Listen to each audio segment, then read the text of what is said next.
Finally આવી ગયો તો ઘરે. તો ભાઈ ચાર્જિંગ પૂરું થઈ ગયું એટલે સંતરામપુર આવીને જ પૂરું થઈ ગયું એટલે તો વિડીયો શૂટ નતો થઈ મારાથી. તો આવીને બેઠો હતો અને આજે આપણી છોકરી આનો હેલો ગાઈસ સિંગે હેલો ગાઈસ સિંગે હેલો ગાઈસ સિંગે હેલો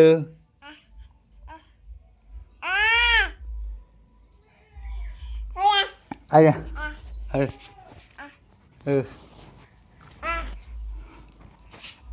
અત્યારે કાં છે આપણી છોકરી ભાઈ આદર